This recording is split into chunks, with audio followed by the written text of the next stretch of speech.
Okay, what's going on there, YouTube? Today we are coming at you from my YouTube channel.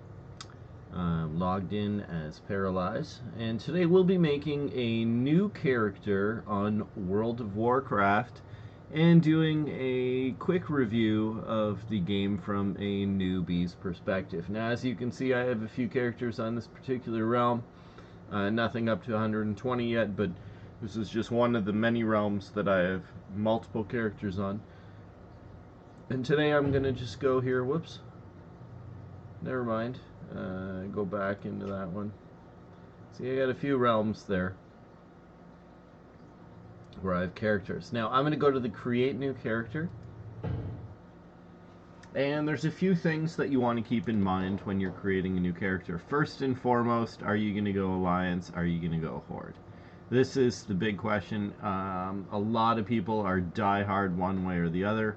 I happen to play both sides of this this fence here, but for now, for today, for the purpose of this video, we're going to go with the Alliance.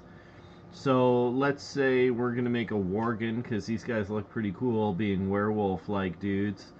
There's a few things you can do here. Now you can go down to this allied races thing, and you can pick this too. This gives you the, there's the dark iron guys, I think, dark iron dwarves. There's the light forged Draenei, and the void elves as well. Now, I don't think that I have the dark iron guys yet. No, I don't. So let's go back to the core races. Let's say we're going to make a Worgen today.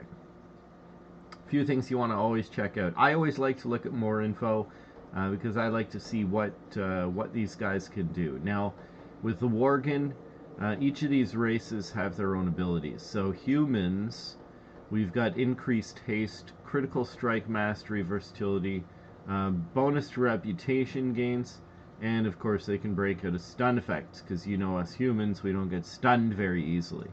Dwarves, they may take on a stone form, increased effect from crit strikes, resistant frost damage, find additional archaeology fragments, and do surveys faster. Now this has changed a little bit. They used to be better engineers, but now they've focused it on archaeology, which in my opinion is fairly useless. I don't use archaeology a lot.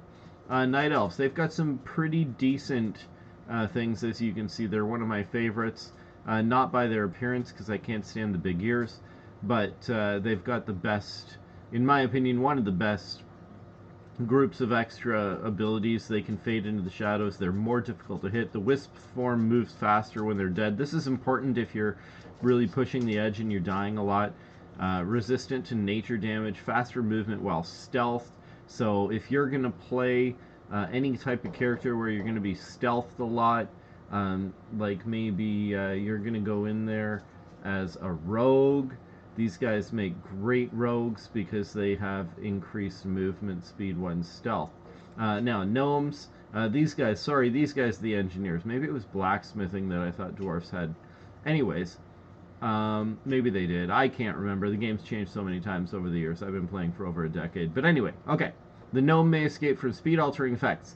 Increase resistance, resource pool. Resistant to arcane damage. Engineering skills increased, attacks faster. So basically, these guys are great little shooters. They attack faster, so something like a mage works well with these guys. But also, you want to be an engineer with them because they have the increased skill there. Draenei, these guys have been one of my favorites since day one, probably because my favorite color is blue, and I've always liked the movie Aliens. And then, of course, since the movie Avatar came out with those blue alien guys, I've really liked these guys. The biggest catch with Draenei that brings them down is this jewel crafting skill increased. Jewel crafting is practically useless. Although one of my favorite characters is a Draenei, and I've had it for years. Jewel crafting really just doesn't do a lot anymore. They don't have a lot of recipes that are easily accessible.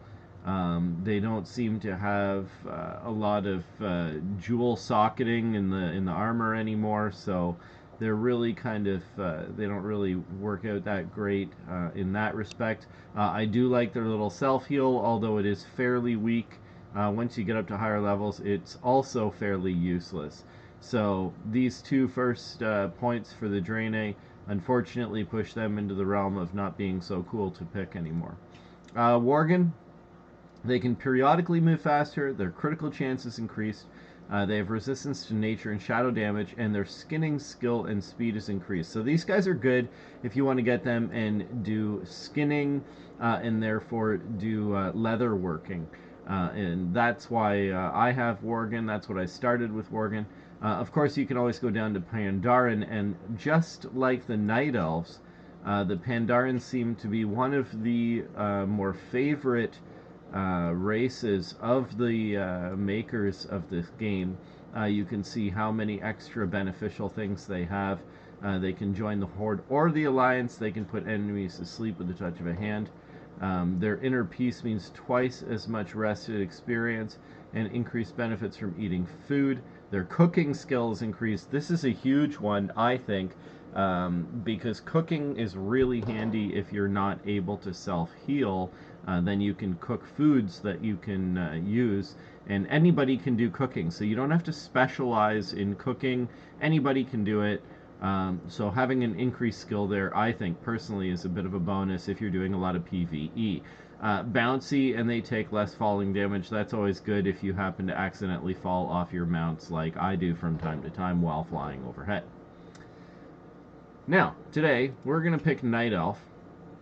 And just because I was talking about the classes earlier, we're going to go with Rogue. Now, as you can see, I'm not going to go through each one of these as we did the races, but you will see here that the Rogue, their melee damage, they can hide in plain sight with stealth ability. Now, we're combining the stealth ability with faster movement while stealth, which I think is an increased benefit. You can control your enemies with underhanded attacks, combo melee abilities to deliver deadly finishing blows.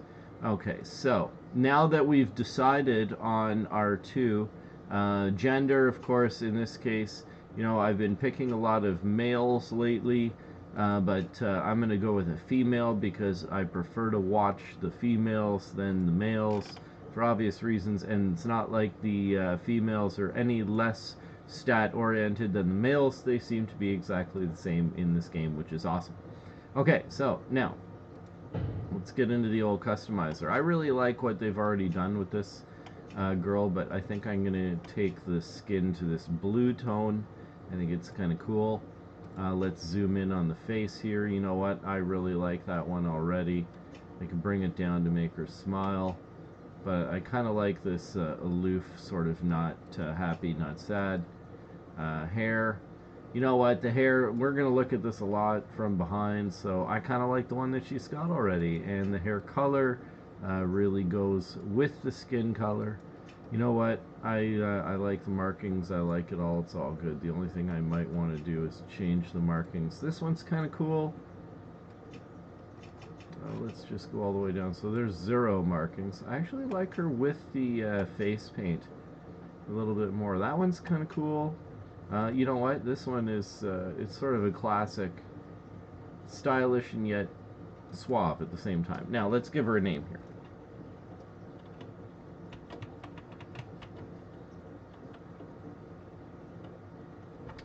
Tyranny. So Terran, like human, and a Y on the end. A lot of my characters, my main character is named Tyrannus, so Tyranny.